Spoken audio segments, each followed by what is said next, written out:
Comment développer sa confiance en soi quand on est mère célibataire? Comment rencontrer le partenaire idéal quand on est mère célibataire? Comment préserver sa relation avec ses enfants et son amoureux afin de construire une relation pérenne de couple, enrichissante et épanouissante quand on est mère célibataire? Je suis Nelly Kombou, experte en relations amoureuses. J'accompagne justement les mères célibataires, actives et indépendantes, qui sont prêtes à rencontrer le partenaire idéal afin de fonder un foyer, une relation amoureuse, enrichissante et épanouissante, tout en préservant leur relation avec leurs enfants. Oui, toi qui es mère célibataire, tu as droit au bonheur. Oui, tu peux le vivre. Oui, tu peux y arriver. Oui, tu peux revivre ta vie de femme sans problème, tout en gardant ta relation avec tes enfants. Oui, tu peux rencontrer l'homme qui est fait pour toi, l'homme avec qui tu passeras le restant de ta vie de manière heureuse. Il ne tient qu'à toi de prendre ta vie à main, de mettre en place les actions nécessaires pour y arriver. Je suis là pour t'accompagner car moi également, j'ai été mère célibataire. Si j'ai réussi, tu peux réussir également à trouver ton partenaire idéal. Aujourd'hui, justement, nous allons parler de comment développer sa confiance en soi quand on est particulièrement mère célibataire. L'erreur que l'on fait quand on est mère célibataire, c'est de se victimiser, c'est de se dévaloriser parce qu'on a un ou des enfants. Il ne faut pas faire cette erreur. Être mère célibataire, c'est limite même on devrait vous décerner un trophée parce que vous êtes mère célibataire. Personne ne peut vivre le fait d'élever un enfant, un ou des enfants toute seule, d'être en même temps limite presque entre guillemets le père et la mère, de jouer en même temps le rôle de papa et maman toute seule. On devrait normalement vous décerner une palme d'or, oui, pourquoi pas? Pourquoi pas?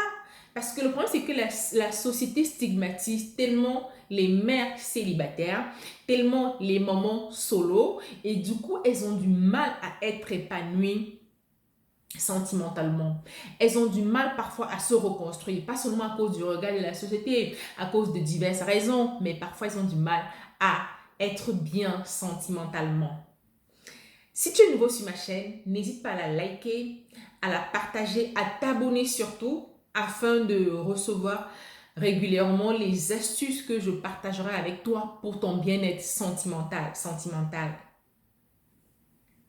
Certaines femmes célibataires également, mères et même célibataires également, elles vivent vraiment cette situation très mal au regard de la société, du fait qu'elles n'ont pas, qu'elles ont un enfant. Elles se disent que oui, un homme va peut-être préférer une femme qui n'a pas d'enfant par rapport à elle. Mais non, il ne faut pas se le dire. Faut travailler pour enlever cette croyance dans la tête.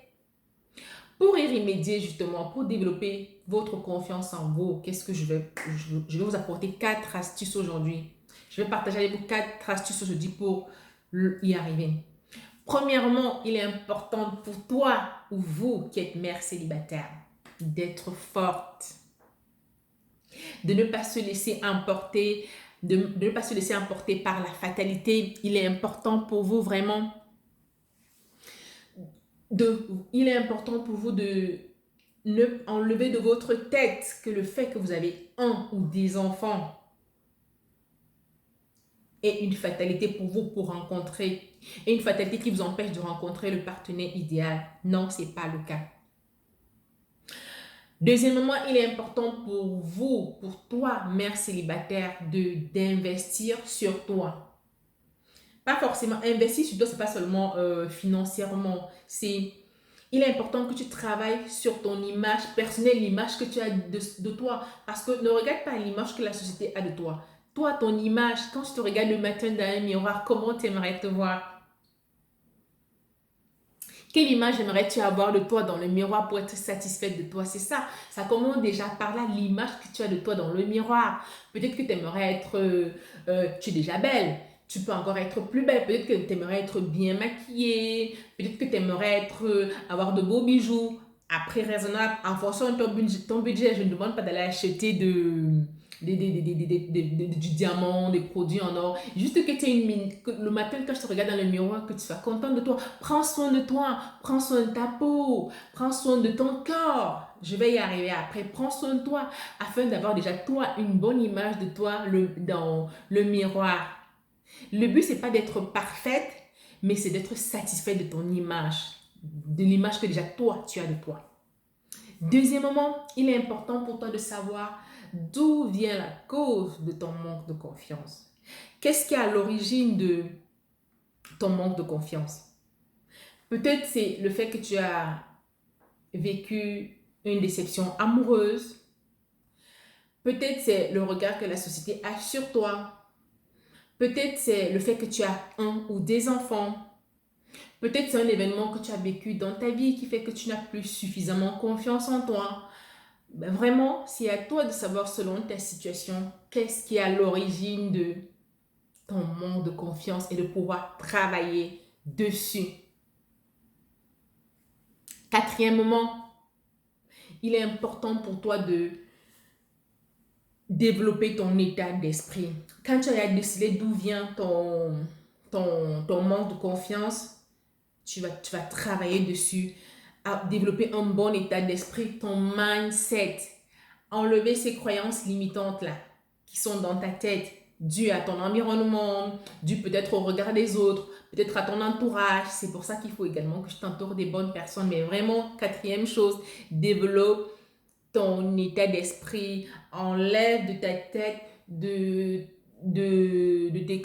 détruis toutes ces croyances limitantes que tu as dans la tête et qui t'empêchent d'avoir une meilleure estime de toi. Ça, c'est très, très important.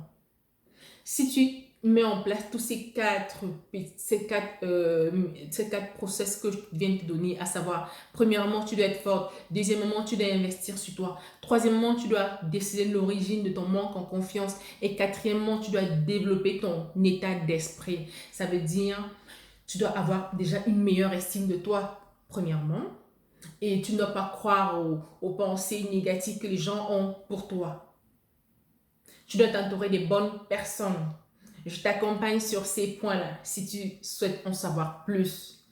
Et pour te rappeler, toi qui es mère célibataire, toi qui es femme active, toi qui es femme indépendante qui aimerait rencontrer le partenaire idéal, tu as droit au bonheur. Tu peux prendre ta vie en main. Tu vas y arriver. J'organise des ateliers gratuits en plus en ce moment sur la thématique du bien-être sentimental des mères célibataires qui veulent rencontrer le partenaire idéal. Je te laisse le lien inbox en barre d'infos. N'hésite pas à liker la vidéo si elle t'a plu, à la partager si tu connais une femme ou une mère célibataire qui a besoin d'entendre ceci. Et abonne-toi à ma vidéo pour les prochaines vidéos où je partagerai plein d'autres astuces de ce genre. Bye bye!